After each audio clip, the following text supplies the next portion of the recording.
आपको इस वीडियो में बहुत ज्यादा मजा आने वाला है। ये कहानी एक ऐसे लड़के की है जिसकी शुरुआती जिंदगी बहुत ही ज्यादा डिस्टर्ब थी। मतलब उसके साथ सभी चीजें अनएक्सपेक्टेड हो रही थी, लेकिन इसके बाद भी उसने हार नहीं मानी। असल में जिस आदमी ने उसे पाला वो उसे एक निंजा बनाना चाहता था। अब वो लड़का गाबीमारू निंजा तो बना, लेकिन वो एक ऐसा निंजा बना जिसकी बॉडी पूरी तरह से इमोर्टल थी। उसकी बॉडी को ना ही चोट लग सकती थी और ना ही उसे मारा जा सकता था। मगर हम धीरे धीरे उसकी पूरी स्टोरी जानेंगे, तो इसीलिए वीडियो को बिल्कुल एंड तक देखना। अब कहानी को बिल्कुल शुरू से शुरू करते हैं। तो गाबीमारू के बचपन में ही वो जिस क्लेन का था, उस क्लेन के ओनर ने उसके पेरेंट्स को खत्म कर दिया और ये सब उसके सामने हो रहा था। लेकिन तब वो सिर्फ एक मात्र छोटा सा बच्चा था। फिर इसके बाद उस क्लेन का ओनर गाबीमारू को बहुत ही ज्यादा हार्ड ट्रेनिंग करवाता है और इस ट्रेनिंग के बाद अब वो बहुत ही ज्यादा पावरफुल हो चुका था। वो जो ओनर था वो बस यही चाहता था कि गाबीमारू एक ऐसा निंजा बन पाए जो कि उसके कहने पर किसी को भी खत्म कर दे। और देखते ही देखते वक्त बहुत ही जल्दी आगे बढ़ जाता है और गाबीमारू अब एक ऐसा ही पावरफुल निंजा बन चुका था। क्लेन का ओनर उससे बहुत ही ज्यादा इम्प्रेस था, यहाँ तक कि उसने अपनी बेटी की शादी भी उसके साथ करा दी थी। असल में वो ऐसा इसीलिए कर रहा था जिससे कि वो गाबीमारू को कंट्रोल कर सके। उसकी जो बेटी थी वो बहुत ही ज्यादा सीधी थी, इस वजह से गाबीमारू को वो बिल्कुल भी पसंद नहीं थी, मगर वो बहुत अच्छी थी और धीरे धीरे गाबीमारू भी उसे लाइक करने लगता है। मगर गाबीमारू अब अपना निंजा वाला काम और किसी को भी मारना ये सब पसंद नहीं कर रहा था, इस वजह से वो ये काम को छोड़ना चाहता था। लेकिन क्लेन का लीडर ये बिल्कुल नहीं चाहता था। वो खुद की बेटी को चोट पहुंचाता है जिससे कि गाबीमारू उसकी बात माने, और होता भी वैसा ही है। वो बात मानने के लिए तैयार था, लेकिन वो फिर से कह रहा था कि वो ये काम ज्यादा टाइम तक कर नहीं सकता। क्लेन का लीडर कुछ सोचता है और कहता है कि ठीक है, तो एक आखिरी मिशन पर जाओ, उसके बाद हम तुम्हें आजाद कर देंगे। गाबीमारू मान जाता है, लेकिन इस आखिरी मिशन में वो क्लेन का लीडर खुद गाबीमारू को फंसा देता है, जिस वजह से धोखाधड़ी के केस में अब उसे पकड़ लिया गया था और उसे खत्म कर दिया जाना था। साफ साफ कहे तो क्लेन के लीडर का मतलब निकल चुका है, इस वजह से वो गाबीमारू को एग्जीक्यूट करवा रहा था। हम देखते हैं कि यहाँ पर जिस विलेज के लीडर के सामने ये सब हो रहा था, वो अपनी आंखों पर यकीन नहीं कर पा रहा था, क्योंकि जो बंदा अपनी तलवार उठाकर गाबीमारू पर मार रहा था वो मारते मारते थक जाता है, पर गाबीमारू की स्किन पर बिल्कुल भी चोट नहीं लग रही थी और ज्यादा कोशिश करने के बाद अब अचानक से उस आदमी की वो तलवार टूट जाती है। यहाँ पर गाबीमारू को भी समझ नहीं आ रहा था कि आखिर ऐसा क्यों हो रहा है। वो मन में सोच रहा था कि काश मैं अभी मर जाता, क्योंकि मैंने सच में बहुत गलत काम किया है। उसने अब तक जितने लोगों को मारा था उनकी कोई गिनती नहीं थी, पर ना जाने अब उसके साथ ऐसा क्यों हो रहा था। अब यहाँ पर वो लीडर कुछ और सोच रहा था, इसीलिए अभी वो गाबीमारू को वहाँ के तहखाने में चैन से बांधकर बंद कर देता है। कुछ देर के बाद एक लेडी वहाँ पर आती है और गाबीमारू से कुछ सवाल पूछती है। वो यहाँ पर अभी उससे कह रहा था कि मैं खुद मरना चाहता हूँ, पर ना जाने मैं जिंदा क्यों हूँ। इस पर वो कहती है कि अभी तक तुमने जो ट्रेनिंग की है ये सब उसी का नतीजा है। तुम्हारी स्किन किसी भी तलवार से ज्यादा मजबूत हो चुकी है। अब वो लड़की पूछती है कि तुम किस तरह के अटैक्स का इस्तेमाल करते हो, जिस पर गाबीमारू कहता है कि वो नॉर्मल अटैक नहीं करता। नॉर्मल से इसका मतलब था कि जो बाकी निंजा को सिखाए जाते हैं वो उन अटैक का यूज नहीं करता, उसकी टेक्निक अलग है। वो लड़की पूछने लगती है कि क्या उसे निंजा स्टफ आते हैं। स्टफ से उसका मतलब टेक्निक्स थी, जिस पर गाबीमारू कहता है कि बिल्कुल। अब लड़की कहती है कि उसे वो टेक्निक देखनी है, पर इसके लिए वो साफ साफ मना कर देता है। अब अगला दिन होता है और हम देखते हैं कि अब जो लीडर था वो इस वक्त गाबीमारू को आग में जलाना सही समझता है। वो उसे बांध देते हैं और उसके पास आग जला देते हैं। गाबीमारू की पूरी बॉडी के आसपास आग लगी थी, लेकिन उसकी आंखें खोले हुए अभी भी उस लीडर को ही देख रही थी, जिस वजह से वो लीडर डर रहा था, पर उसे समझ नहीं आता कि आखिर गाबीमारू को कुछ हो क्यों नहीं रहा। इसीलिए वो फिर से उसे चेन से बांध देते हैं और किसी दूसरे आइडिया को सोचने में लग जाते हैं। गाबीमारू अब जब यहाँ पर बंधा हुआ था तो उसके पास वही लड़की आकर बैठ जाती है और वहाँ पर गाबीमारू उससे कहता है कि वो तो बस मरना चाहता है, लेकिन इस पर वो कहती है कि उसे इससे कोई लेना देना नहीं, उसे बस यहाँ पर गाबीमारू से थोड़ी जानकारी निकलवानी है और इसी वजह से वो उससे थोड़ी पूछताछ कर रही है। यहाँ पर वो कहती है कि उसे उसकी लाइफ के बारे में थोड़ा जानना है, जिस पर गाबीमारू कहता है कि उसकी लाइफ बिल्कुल भी इंटरेस्टिंग नहीं रही है, इस वजह से उसे इस बारे में जानने में कोई मजा नहीं आएगा। लेकिन वो लड़की कहती है कि वो ये काम मजे के लिए नहीं कर रही, उसे बस इन्फॉर्मेशन चाहिए। अब इसके लिए गाबीमारू मान जाता है। वो बताता है कि उसने अपने पेरेंट्स को अभी तक नहीं देखा है। वो कहता है कि उसके विलेज के क्लेन के हेड ने उसके पेरेंट्स को खत्म कर दिया और फिर उसी ने उसे पाला। अब गाबीमारू कहता है कि उसने भागने की भी कोशिश की थी, लेकिन वो भाग नहीं पाया। उसके जो अपने दोस्त थे उन्हीं ने उसे पकड़ लिया। यहाँ पर वो लड़की पूछने लगती है कि आखिर तुम उस विलेज से भागना क्यों चाहते थे। गाबीमारू यहाँ पर उससे कुछ कहता है, लेकिन वो हमें बताया नहीं जाता कि उसने क्या कहा था। अब अगले दिन का सीन आता और हम देखते हैं कि अब उस क्लेन के लीडर ने एक नया आइडिया सोच लिया था। वो दो बड़े बड़े बैल को बुलाता और उनसे गाबीमारू के पैर बांधकर एक बैल को राइट साइड और एक को लेफ्ट साइड की तरफ भागने को कहता है। लेकिन हम देखते हैं कि उसके पैरों को अभी भी कुछ नहीं हुआ था। ये देखकर सभी लोग बहुत ही ज्यादा शॉक लग रहे थे। उसी वक्त वहाँ पर वो लड़की आती है और वो गाबीमारू से कहती है कि ये तो बहुत अजीब बात है, गाबीमारू को लगता है कि शायद वो उसकी इमोर्टल बॉडी से रिलेटेड कोई बात कह रही है, लेकिन वो लड़की बताती है कि वो ये कह रही है कि गाबीमारू ने उसे खुद बताया था कि वो मरना चाहता है, लेकिन यहाँ पर तो वो खुद को प्रोटेक्ट कर रहा है। साथ ही वो ये भी कहती है कि अगर तुम सच में मरना चाहते हो तो तुम कभी भी अपने क्लेन से भागने की कोशिश नहीं करते। अब इस पर गाबीमारू क्या ही कहता, उसे कुछ अजीब सा लग रहा था। उसका फेस पूरी तरह से बदल चुका था। वो कहता है कि तुम सच में मेरे बारे में बहुत डिटेल में जानना चाहती हो, और इसके बाद वो उसे बताता है कि असल में जिस विलेज के हेड ने उसके पेरेंट्स को खत्म किया, उन्होंने उसकी शादी अपनी बेटी से करा दी, और फिर गाबीमारू उनकी बेटी से मिला जो कि बिल्कुल अलग थी। उसने ऐसा सोचा ही नहीं था, मगर उसके साथ रहते रहते वो इमोशनल होते जा रहा था और कमजोर पड़ता जा रहा था। उसने सोचा था कि वो उसे छोड़ देगा, लेकिन विलेज के हेड उसे आखिरी मिशन पर भेजते हैं जहाँ पर उसके ऊपर झूठे एलिगेशन लगाते हुए उसे पकड़ लिया जाता है। और फिर वो कहता है कि बाकी तो अब सब तुम्हारे सामने ही है, मैं यहाँ पर फिलहाल बंधा हुआ हूँ उन्हीं एलिगेशंस की वजह से। अब वो ये सब लिखती और वहाँ से चली जाती है। रात का टाइम आता और हम देखते हैं कि इस वक्त वो लेडी किसी आदमी से बात कर रही थी। वो उसे बताती है कि गाबीमारू पर ज्यादा लोग अटैक करे तो शायद वो उसे मार सकते हैं, लेकिन वो आदमी कहता है कि उन्होंने ये सब कर देख लिया है। उन्होंने बहुत ही पावरफुल 20 लोगों को जमा किया और उन सबको उन्होंने गाबीमारू के कमरे में बंद कर दिया,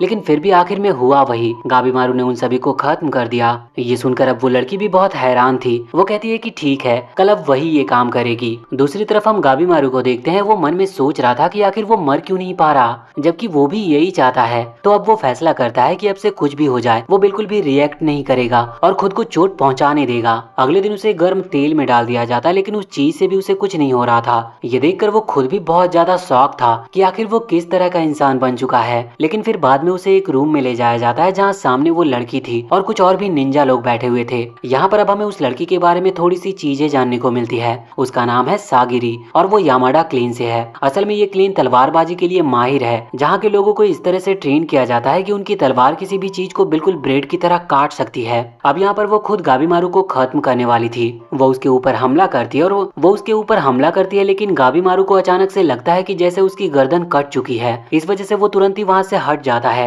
ये फीलिंग आज तक गाबीमारू को कभी भी नहीं आई थी और वो समझ नहीं पा रहा था कि आखिर वो बच क्यों रहा है। लेकिन फिर खुद सागिरी कहने लगती है कि वो जानती है कि गाबीमारू भी मरना नहीं चाहता। असल में वो ये सिर्फ बाहरी मन से चाहता है, उसका इंटरनल मन ये नहीं चाहता, क्योंकि वो अपनी वाइफ को पसंद करता है। और भले ही वो उससे भागने की कोशिश कर रहा था, लेकिन वो भी यही चाहता है कि वो ये सब छोड़कर उसके साथ रह सके। गाबीमारू को अंदर ही अंदर पता था कि ये बात सच है। अब अचानक से वो लड़की अटैक करना रोककर गाबीमारू को एक पेपर दिखाती है और कहती है कि शायद तुम्हें इस बारे में नहीं पता होगा, पर किसी को हेल्प चाहिए और हेल्प के तौर पर वो सभी लोगों को, जिन जिन लोगों को वो चुन रहा है, उन्हें एक जगह पर भेज रहा है। उस जगह का नाम है पैराडाइज ऑफ अर्थ। वो कहती है कि अगर वो उसका काम कर दे तो वो उसे आजाद करवा देगी, फिर गाबीमारू जैसे चाहे अपनी जिंदगी गुजार सकता है। साथ ही उसके ऊपर से सारे चार्जेस भी हटा दिए जाएंगे और कोई भी क्लेम, चाहे वो कोई भी क्यों ना हो, वो गाबीमारू का कुछ भी नहीं कर सकते, क्योंकि ये जो काम है ये बहुत ही पावरफुल पर्सन का है। असल में जो पैराडाइज ऑफ अर्थ है वहाँ पर एक लाइफ ऑफ पोशन मिलता है। वहाँ पर एक चीज मिलती है, उसे लोग एलिक्सर ऑफ लाइफ कहते हैं और वो कमाल की चीज है। अगर कोई उस लिक्विड को पी लेता है तो फिर वो एक तरह से अमर ही हो जाएगा।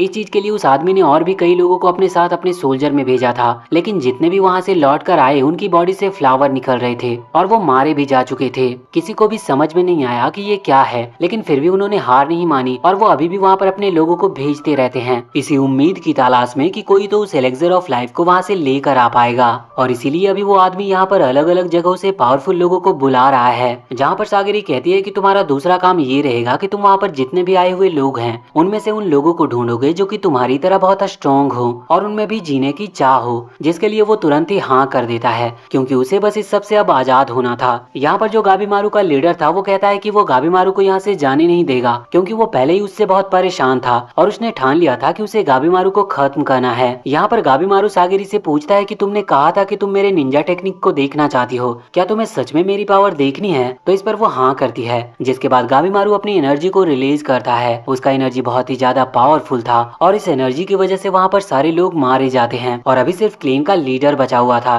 लेकिन अब वो इस हालत में नहीं था कि गाबीमारू को वो रोक पाए। गाबीमारू सागिरी से कहता है कि उसने उसे एक मौका दिया, अब गाबीमारू के पास एक होप है कि वो सबसे आजाद होकर फिर से अपनी लाइफ अपने वाइफ के साथ गुजार सकता है। इसके बाद हमें सागिरी की लाइफ के बारे में बताया जाता है। वो यामाडा क्लेन से है और उसके जो फादर थे वो उसी क्लेन के एग्जीक्यूटर थे, मतलब उनका काम था जिन लोगों ने जुर्म किया है उन लोगों को खत्म करने का, मगर उसके डैड कमाल के थे। उनकी तलवार की स्किल इस तरह से थी कि सामने वाला पर्सन ये जान ही नहीं पाता कि कब उसकी डेथ हो गई। इस वजह से उसे पेन का सामना ही नहीं करना पड़ता और सारे एग्जीक्यूशन उन्हें ही देने को कहा जाता था। सागिरी भी अपने फादर की तरह बनना चाहती थी। वो भी अपनी तलवारबाजी पर बहुत ज्यादा काम करती है, लेकिन अब तक उसने जितने भी लोगों को खत्म किया वो सभी पेन के साथ चीखे थे, जिस वजह से सागिरी के मन के अंदर एक डर भर गया था। यहाँ पर हमें उसके क्लीन का एक आदमी दिखाया जाता है जो कि उसे बताता है कि सागिरी के मन के अंदर अभी भी एक डाउट है जो उसे अपनी तलवार को सही तरह से यूज करने से रोक रहा है। साथ ही वो सागिरी से कहता है कि तुम अपनी तलवार की तरफ देखो, और जब वो अपनी तलवार पर देखती है तो उसे उन सभी लोगों के चेहरे दिख रहे थे जिन्हें उसने अब तक मारा था। अब उसके मन के अंदर एक डर पैदा हो गया था, जिस वजह से वो हर किसी को खत्म करने में थोड़ी सी हिचकिचा रही थी। उसके मन में बस एक डाउट था, लेकिन फिर भी वो हार नहीं मानती और वो यही करती है। अब इसके बाद फाइनली वो टाइम आ चुका था जब गाबीमारू को वहाँ उस आदमी के सामने ले जाना था जो कि उन्हें काम समझाएगा। तो यहाँ पर गाबीमारू अकेला नहीं था, बल्कि कई सारे उसके साथ क्रिमिनल्स थे। ये सभी बहुत माहिर क्रिमिनल थे और इन लोगों ने जितने लोगों को मारा है उन लोगों की गिनती किसी के पास नहीं है। यहाँ पर सभी लोगों के चेहरे पर एक कपड़ा बांध दिया जाता है जिसकी वजह से उन्हें सामने से कुछ भी दिख नहीं रहा था। असल में बस ये ऐसा उस आदमी की प्रोटेक्शन के लिए किया जा रहा था। वो सभी क्रिमिनल अभी गुस्सा थे पर वो कुछ कर नहीं सकते थे। वैसे हम देखते हैं कि यहाँ पर सागिरी मन में सोच रही थी कि ये सभी क्रिमिनल्स हैं, इन लोगों ने लाखों लोगों को मारा है। अगर वो इन पर अपनी तलवारबाजी की प्रैक्टिस करे तो शायद वो बिना किसी डाउट के सही तलवार चलाना सीख सकती है, पर वो ऐसा भी नहीं कर सकती थी क्योंकि उसे ऐसा करने से साफ साफ मना किया गया था। यहाँ पर हम एक और लड़की को देखते हैं जो कि गाबीमारू के जस्ट पीछे बैठी हुई थी। वो उसे देखकर मन में सोच रही थी कि ये वही असैसिन निंजा है जो कि बहुत फेमस है। वैसे उसे अभी फिर से पेपर को अपने चेहरे पर लगाना पड़ता है। यहाँ पर सामने खड़ा आदमी कहता है कि तुम लोगों को पैराडाइज ऑफ अर्थ पर भेजा जा रहा है। वो जगह इतनी खतरनाक है कि हमें नहीं लगता कि तुम में से ज्यादा लोग वहाँ सरवाइव कर पाओगे। अब ये बात सुनकर सभी क्रिमिनल चलने लगते हैं और उन्हें यकीन नहीं होता कि सच में ऐसी कोई जगह होगी जहाँ पर वो लोग जिंदा नहीं रह सकते। मगर जब उनके चेहरे पर से वो पेपर हटाया जाता है तो उनके सामने एक आदमी था जिसकी पूरी बॉडी से फ्लावर निकल रहे थे। वो सभी ये देखकर शॉक थे। सामने खड़ा आदमी बताता है कि उन्होंने पहले भी 60 से ज्यादा लोगों को वहाँ पर भेजा था। उन 60 से ज्यादा लोगों में सिर्फ यही अकेला आदमी सरवाइव कर पाया, लेकिन इसकी बॉडी भी ना जाने कैसे इस तरह से रिएक्ट की कि उसकी बॉडी पर अपने आप ही फ्लावर उगने लगे। ये चीज देखकर सभी लोग बहुत ज्यादा शॉक थे, तो वो वहाँ पर जाने से मना कर देते हैं। लेकिन यहाँ पर उन्हें मैनिपुलेट करने की कोशिश की जाती है। उनसे कहा जाता है कि ये तो ब्लेसिंग्स हैं। पैराडाइज ऑफ अर्थ एक हेवन जैसी जगह है, वहाँ पर तुम्हें एक नेचुरल और बहुत सुकून भरी डेथ मिल सकती है। लोग सोच रहे थे कि आखिर वो मरने के लिए वहाँ पर क्यों जाएं, लेकिन उनसे कहा जाता है कि अगर वो नहीं गए तो अभी उन्हें यहाँ पर मार दिया जाएगा। सभी लोग चिल्लाने लगते हैं, जिस पर वहाँ सामने खड़ा आदमी कहता है कि ठीक है, तो जिन लोगों को ये एक्सेप्ट नहीं है वो लोग यहाँ से जा सकते हैं। उन सब में से एक क्रिमिनल वहाँ से खड़ा होकर जाने लगता है, लेकिन तभी वो रेड हेयर वाला आदमी वहाँ पर आगे आते हुए सीधा उसकी गर्दन उड़ा देता है। ये देखकर बाकी सभी शांत हो चुके थे। सभी की गर्दन पर तलवार रख दी जाती है। उनसे कहा जाता है कि उनके पास और कोई ऑप्शन नहीं है, वो दो चीजों में से एक चीज को ही चुन सकते हैं, या तो यहाँ पर मरो या फिर वहाँ पर। अब सब लोग तैयार थे, लेकिन कुछ देर के बाद एक आदमी वहाँ पर आकर बताता है कि जो नाव उस पैराडाइज ऑफ अर्थ के लिए निकलने वाली थी उस पर थोड़ी लिमिटेड सीट है, जिस वजह से इन क्रिमिनल के बीच एक आदमी एक दूसरे क्रिमिनल को मार देता है और कहता है कि मैं समझ गया, आप लोग यही चाहते हो। जिसके बाद वहाँ पर लड़ाई स्टार्ट हो गई थी और जिस आदमी ने उन सभी को इकट्ठा किया था उन लोगों को इस चीज से कोई फर्क नहीं पड़ रहा था, क्योंकि वो तो चाहते ही यही थे कि जो भी कमजोर है वो यहीं पर मारा जाए। वैसे हम देखते हैं कि जिस आदमी ने उन्हें यहाँ पर इकट्ठा किया था उस चीज से वो बहुत ज्यादा खुश हो रहा था, उसे ये सब देखकर मजा आ रहा था। इस तरफ सैगरी और वो रेड हेयर वाला आदमी आपस में बात कर रहे थे। यहाँ पर वो कह रहा था कि सच में एक एग्जीक्यूटर होना बहुत ही ज्यादा मुश्किल काम है, क्योंकि किसी को मारना मुश्किल नहीं है, पर बाकी लोग जिस नजर से उन्हें देखते हैं वो बहुत मुश्किल से सहन होता है। जिस पर सैगरी कहती है कि वो सही कह रहा है, उसका बचपन भी इसी तरह से गुजरा था, क्योंकि सैगरी के पेरेंट्स एग्जीक्यूटर थे, जिस वजह से सभी बच्चे जो कि सैगरी के दोस्त हुआ करते थे वो उसे परेशान करते, क्योंकि वहाँ एग्जीक्यूशन को बुरी चीज मानते थे, जबकि ये लोग उन्हीं को खत्म करते हैं जिन्होंने कुछ गलत किया हो। वैसे सच्चाई थोड़ी अलग है, यहाँ पर बस जो पावर में होता है उसी की मानी जाती है, फिर गलती चाहे किसी की भी क्यों ना हो। आगे हम देखते हैं कि ये लोग लड़ते हुए आपस में प्लान बनाते हैं कि क्यों ना टीम बना ली जाए और यहाँ पर जितने भी लोग खड़े हुए हैं उन्हें खत्म करके यहाँ से भागा जाए। और अब क्रिमिनल्स की टीम बन चुकी थी और वो इन लोगों पर हमला करने वाले थे। अब हमला करने के लिए सबसे पहले वो सैगरी को चुनते हैं, क्योंकि वो बस एक लड़की है तो वो क्या ही कर सकती है, लेकिन सैगरी कहती है कि वो अकेले ही इन लोगों को हैंडल कर लेगी और वो बहुत ही आसानी से जितने भी लोग थे उन्हें खत्म कर देती है। पर इसके बाद उसे बहुत ही अजीब लग रहा था। पहले उसे लगा था कि क्रिमिनल को मारने पर उसे बुरा नहीं लगेगा, पर फिर भी वो खुद को संभाल नहीं पा रही थी। गाबीमारू कहता है कि नॉर्मल सी बात है, अगर हम किसी को मारेंगे तो इस तरह की फीलिंग तो हर किसी के अंदर आती है। सभी लोग ये सुनकर शॉक थे, क्योंकि गाबीमारू तो वैसे भी एक बहुत ही ज्यादा प्रोफेशनल असैसिन है। उसने ना जाने कितने लोगों को खत्म किया है और फिर भी वो ऐसी बातें कर रहा है। यहाँ पर गाबीमारू बहुत ही स्पीड के साथ उस आदमी के सामने आ जाता है जिस आदमी ने इन सभी को यहाँ पर इकट्ठा किया था। वो उस आदमी से कहता है तुम बहुत बड़ी बेवकूफी कर रहे हो इन सभी लोगों को लड़वा कर, क्योंकि अंत में सभी मारे जाएंगे,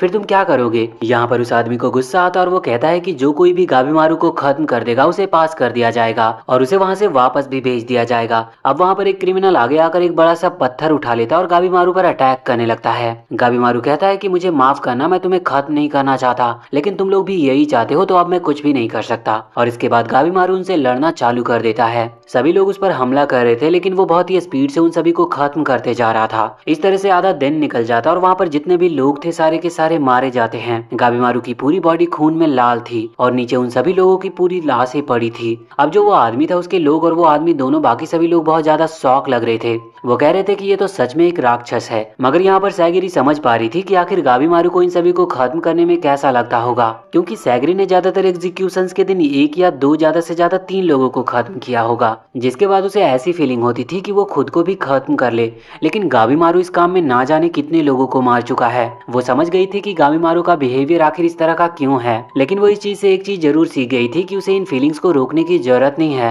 अगर वो किसी को मारेगी तो उसे बुरा लगेगा, लेकिन बस उसे ये चीज एक्सेप्ट करने की जरूरत है। आगे हम देखते हैं कि अब तैयारी होती है पैराडाइज ऑफ अर्थ पर जाने की। गाबीमारू को तैयार कर लिया गया था और हमें पता चलता है कि असल में सभी लोग नहीं मरे हैं, क्योंकि जिन लोगों ने गाबीमारू पर हमला नहीं किया था उसने भी उस पर हमला नहीं किया, और ये सभी वही थे जो कि समझदार क्रिमिनल्स थे और बहुत ही ज्यादा पावरफुल भी थे। हमें पता चलता है कि यहाँ पर टोटल 10 लोगों को चुना गया है और 10 के साथ एक एक एग्जीक्यूटर जा रहा है और गाबीमारू के साथ इस वक्त सैगिरी जा रही थी। उनकी सिर्फ कुछ ही टाइम में उस आयरलैंड के पास पहुंचती है। असल में उन्हें कुछ दिन बीत चुके थे। इस आइलैंड को देखकर गाबीमारू को अचानक से अपनी एक बहुत ही पुरानी मेमोरी याद आती है। असल में जिस आदमी ने उसके पेरेंट्स को खत्म किया था, यानी कि वो क्लीन मास्टर, उसके ऊपर एक बहुत ही ज्यादा खतरनाक अटैक हुआ था। उसकी पूरी बॉडी पर वेपन लग चुके थे, यहाँ तक कि तलवार उसकी बॉडी से आर पार हो चुकी थी, लेकिन वो फिर भी हंस रहा था और साथ ही साथ वो मरा नहीं था।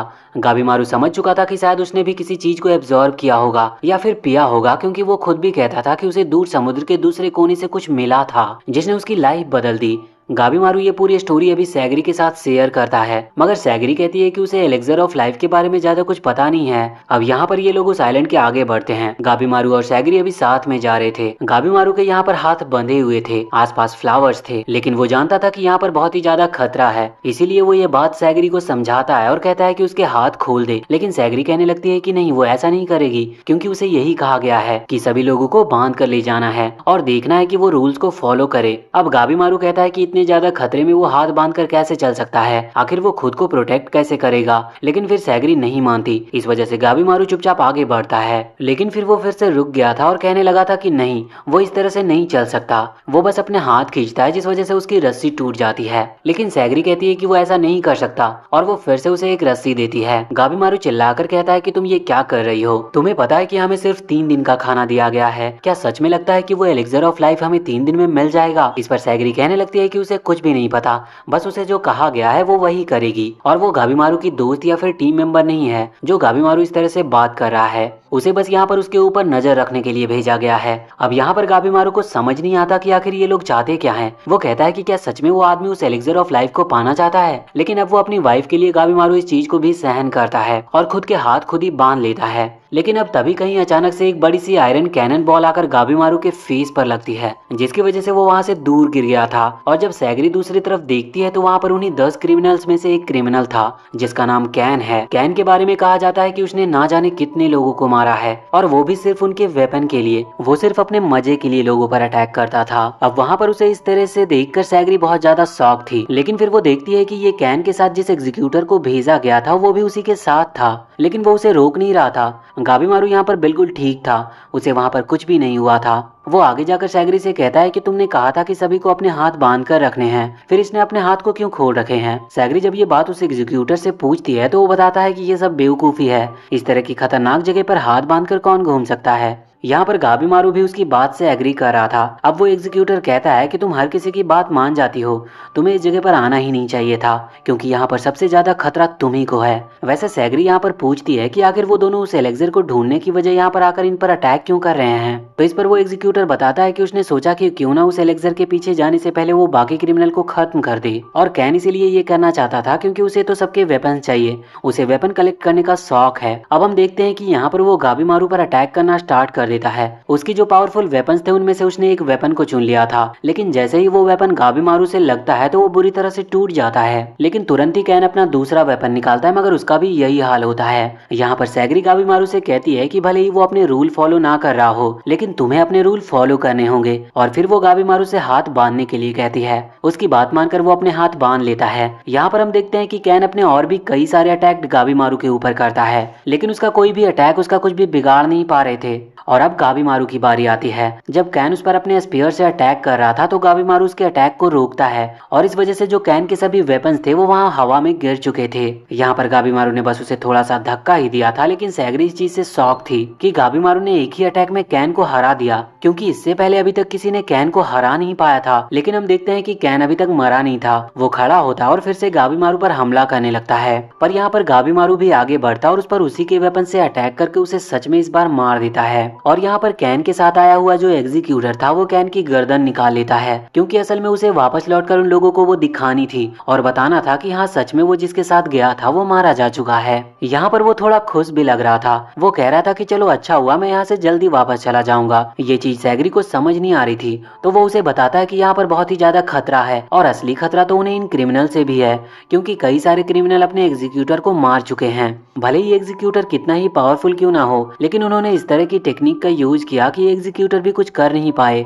कईयों ने तो सिर्फ स्ट्रेंथ के बल पर ही उन्हें हरा दिया, और कईयों ने कुछ गलत तरीके भी यूज किए। और यहाँ पर वो कह रहा था कि अभी तो फिर भी सिचुएशन ठीक है, कुछ टाइम बाद सिचुएशन और भी बिगड़ने वाली है, क्योंकि सभी क्रिमिनल्स वहाँ इस आइलैंड पर अंदर की तरफ बढ़ रहे हैं। जब वो सभी मिलेंगे तो ना जाने क्या होगा। वैसे इसके बाद अब वो वहाँ से चला जाता है। यहाँ पर सैगरी सोच रही थी कि उसे गाबीमारू से ना जाने खतरा है या नहीं, क्योंकि अभी तक वो समझ नहीं पाई थी कि गाबीमारू के दिमाग में चल क्या रहा है। लेकिन इतने में ही गाबीमारू उस पर हमला कर देता है। ये देखकर सैगरी शॉक थी, और वो समझ चुकी थी कि यही गाबीमारू का असली नेचर है। हम देखते हैं कि यहाँ पर उन दोनों के बीच में फाइट स्टार्ट हो जाती है, लेकिन सैगरी यहाँ पर अभी भी गाबीमारू पर सच में अटैक करने से घबरा रही थी। वैसे ऐसा उसके साथ हर किसी से फाइट करते वक्त होता था, मगर हम नोटिस करते हैं कि यही सेम चीज वहाँ पर गाबीमारू भी महसूस कर रहा था। उसे मौका मिल रहा था, लेकिन फिर भी वो ना जाने क्यों अपने अटैक्स को रोकते जा रहा था, जबकि सैगरी को हराना उसके लिए कोई मुश्किल बात नहीं थी। हम देखते हैं कि यहाँ पर गाबीमारू को वही अजीब फीलिंग आ रही थी जो कि उसे अपनी वाइफ के साथ आती थी, और इसी वजह से वो उसे छोड़ना चाहता था,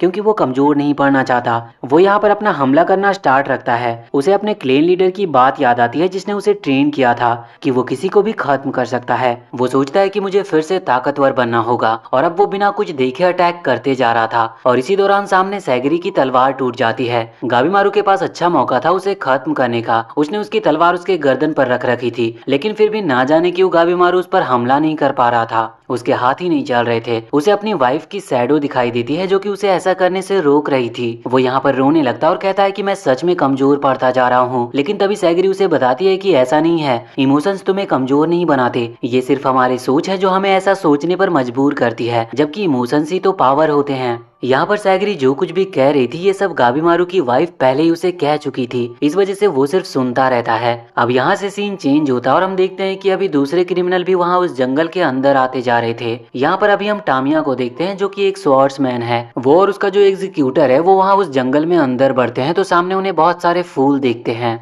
हर तरफ सिर्फ फ्लावर्स ही फ्लावर्स थे और चारों तरफ बटरफ्लाई उड़ रही थी। कुछ देर इसी तरह से देखकर अंदर आगे बढ़ते हुए अचानक से एक बटरफ्लाई टामिया के हाथ पर बाइट कर लेती है। उसे कुछ भी समझ नहीं आया था, लेकिन फिर उसे तुरंत ही याद आता है कि जिस आदमी को उसने वहाँ यमाडा क्लेन के बीच में देखा था उसकी पूरी बॉडी पर फ्लावर्स उग रहे थे। वो समझ गया था कि असल में ये उसी पॉइजनस बटरफ्लाई का काम है। वो तुरंत ही अपनी तलवार निकालता और अपना हाथ काट लेता है। ये चीज देखकर उसका एग्जीक्यूटर बहुत ज्यादा शॉक था। दूसरी तरफ हम वापस से गाबीमारू के पास आते हैं, जहाँ पर हम देखते हैं कि इस वक्त उन्हें भी कुछ अजीब मॉन्स्टर्स मिले थे जिनका फेस पूरी तरह से शार्क की तरह था।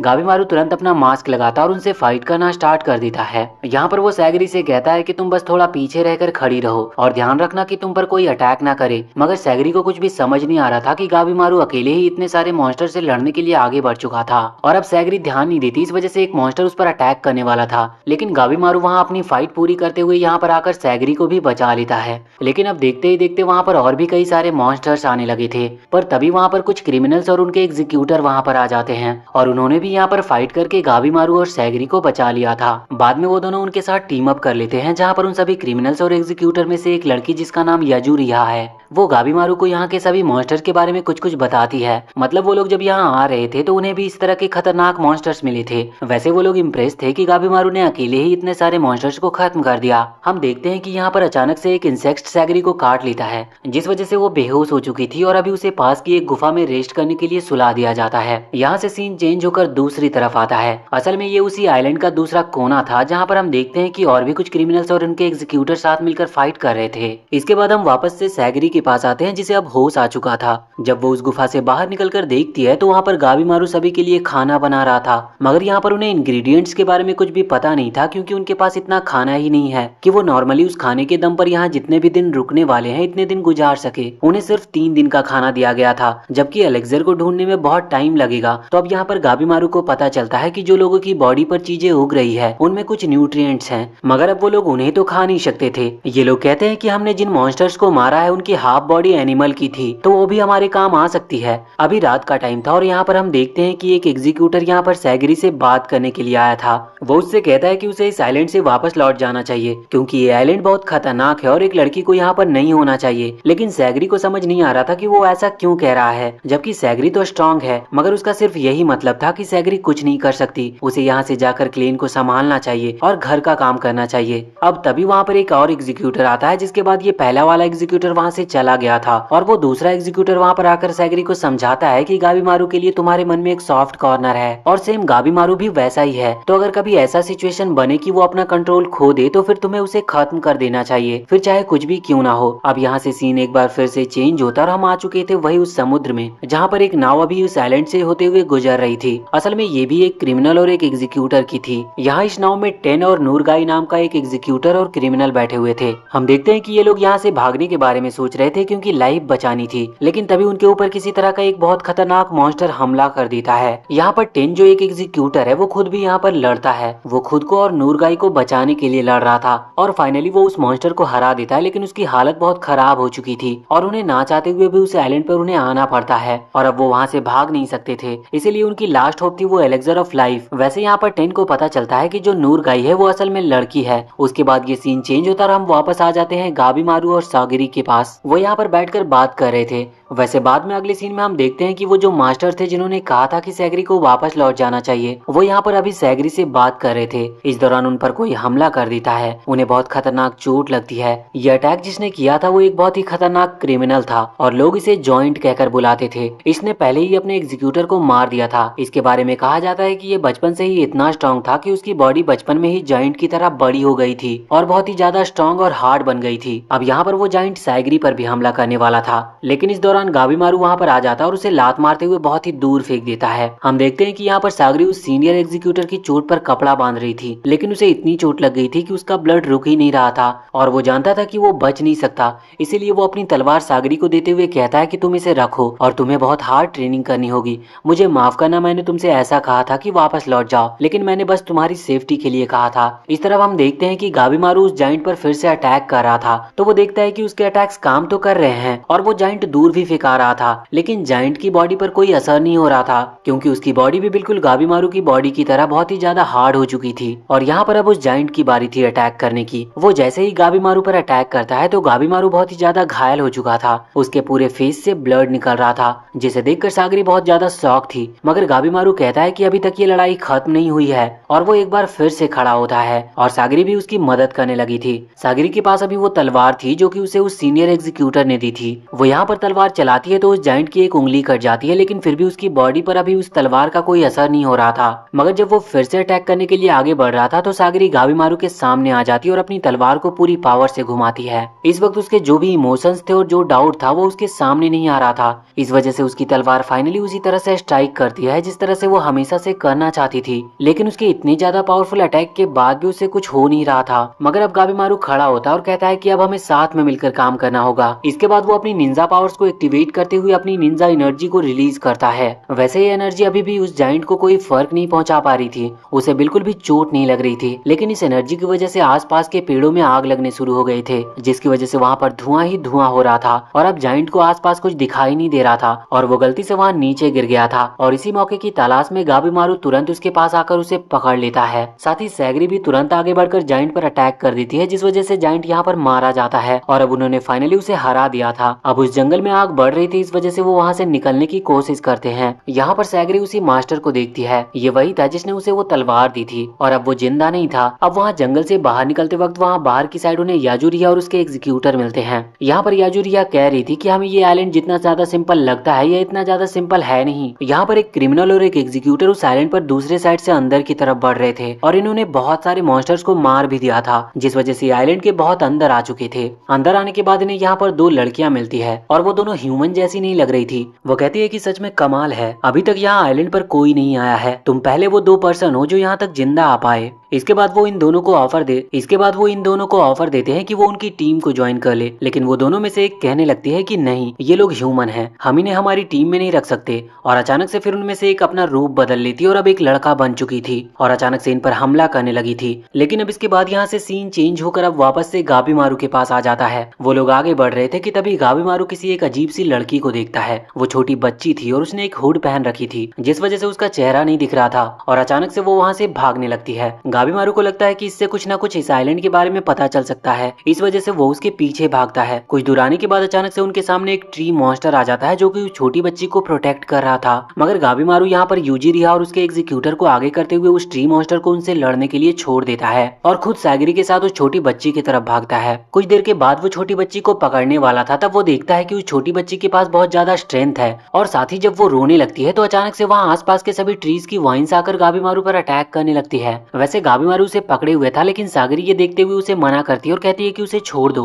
अब यहाँ पर सागरी आगे आते हुए उस छोटी बच्ची से बहुत ही ज्यादा फ्रेंडली तरीके से बात करती है, बिल्कुल एक मदर की तरह, जिसके बाद वो छोटी बच्ची बिल्कुल चुप हो गई थी। वैसे वो यहाँ पर सो चुकी थी। हम देखते हैं कि अब यूजिरिया और उसका एग्जीक्यूटर वहाँ पर आते हैं और वो बताते हैं कि वो ऑलरेडी उस ट्री मॉन्स्टर को हरा चुके हैं। मगर अचानक से वो ट्री मॉन्स्टर बात करने लगता है और वो कहता है कि बस वो लोग उस छोटी सी बच्ची को छोड़ दे, इसके बदले वो उन्हें खाने के लिए जितना मर्जी उतना सामान दे सकता है और साथ ही साथ उस एलिक्सर ऑफ लाइफ की इंफॉर्मेशन भी दे सकता है। ये सुनने के बाद ये सभी लोग बहुत ही ज्यादा शॉक थे, मगर यहाँ पर यूजिरिया को उसकी बात पर यकीन नहीं था। वो थोड़ा सोचकर कहती है कि हमारे पास खाने के लिए पहले ही बहुत सारी चीजें हैं और हम तुम पर यकीन कैसे कर ले। लेकिन अब ट्री मॉन्स्टर कहने लगता है कि यहाँ पास में ही एक हॉर्स ब्रेक है, आप वहाँ पर जाकर आराम कर सकते हो। अब ना जाने क्यों लेकिन यूजिरिया तुरंत इस बात पर एग्री हो जाती है और आगे आगे भागकर उस जगह पर जाने लगती है। उस जगह पर पहुंचने के बाद हम एक विलेज को देखते हैं। ये विलेज बिल्कुल पूरी तरह से डिस्ट्रॉय लग रहा था। वो ट्री मॉन्स्टर बताता है कि इस विलेज को हजारों साल पहले ही डिस्ट्रॉय कर दिया गया। इसके बाद हम देखते हैं कि वो उनके लिए खाना लाता है। यूजिरिया और सैगरी इस वक्त वहाँ पर हॉर्स ब्रेक में बात ले रहे थे। यहाँ वो ट्री मॉन्स्टर उन्हें बताता है कि एलिक्सर ऑफ लाइफ असलियत में एग्जिस्ट करता है और वो बिल्कुल सही आइलैंड पर आए हैं, लेकिन वो उन्हें यहाँ पर मिलेगा नहीं। वो उन्हें डिटेल में सारी चीजें समझा रहा था कि ये आइलैंड पूरा 3 रीजन में डिवाइड किया गया है और वो नाम भी बताता है कि वो एलिक्सर ऑफ लाइफ किस रीजन में उन्हें मिल सकता है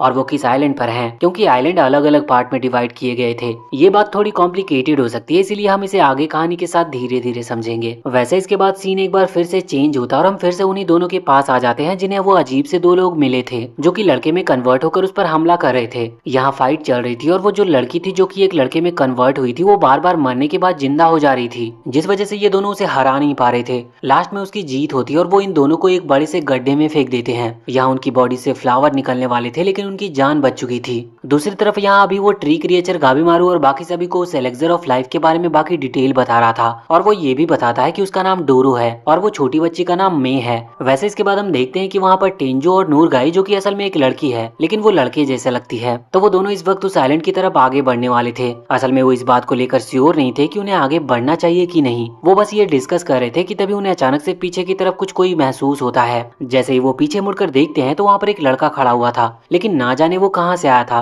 क्योंकि आइलैंड की तरफ तो अभी वो देख ही रहे थे और वहाँ से कोई आ नहीं रहा था और पीछे तो समुद्र था और इसीलिए उन्हें ये चीज समझ नहीं आती कि वो लड़का कहाँ से आया। वैसे अभी हमें कुछ टाइम पहले टेंजो का पास्ट दिखाया जाता है। असल में जब वो छोटा बच्चा था तो उसके पेरेंट उसका बिल्कुल भी ख्याल नहीं रखते थे, यहाँ तक कि वो उसे पालना भी नहीं चाहते थे। वो बस चाहते थे कि टेंजो या तो मर जाए या फिर उसे कोई ले जाए। उसका बचपन इसी तरह से गुजर रहा था। उसे खाने के लिए कभी पूरा सामान नहीं मिला और इसी वजह से जब उसे भूख लगती तो उसने चोरी करना स्टार्ट कर दिया था। हालांकि एक बात थी कि वो हमेशा चोरी नहीं करता था, जब उसे भूख लगती और भूख से सहन नहीं होती तभी वो चोरी करने जाता। एक दिन उसकी कुछ बुरे लोगों से मुलाकात होती है। टेंजो को वो बिल्कुल भी पसंद नहीं आते। वो उन्हें सबक सिखाता और उन्हें पीटने लगता है। वो तीनों को देखकर लग रहा था कि वो बहुत स्ट्रांग है, लेकिन टेंजो ने उन तीनों को ही हरा दिया था। तभी एक आदमी वहाँ पर आता है जो कि टेंजो के सामने तलवार कर देता है। इसके बाद से वापस से हम करंट टाइम में आ जाते हैं, जहाँ की वो लड़का इस वक्त इन्हीं की तरफ देख रहा था। इन लोगों को कुछ भी समझ नहीं आता। ये पूछते हैं कि आखिर तुम हो कौन। वो लड़का कुछ सही से जवाब नहीं दे रहा था। अब हम देखते हैं कि उसका चेहरा बदल रहा था और ये भी उन्हीं में से एक था जो कि वहाँ उन दोनों क्रिमिनल और एग्जीक्यूटर को मिले थे। ये भी अपना रूप बदल सकता था और इसकी भी बॉडी उन्हीं की तरह थी। ये कहता है कि हम तुम लोगों को हमारे आइलैंड पर आने नहीं देंगे क्योंकि हम कोई प्रॉब्लम खड़ी नहीं करना चाहते।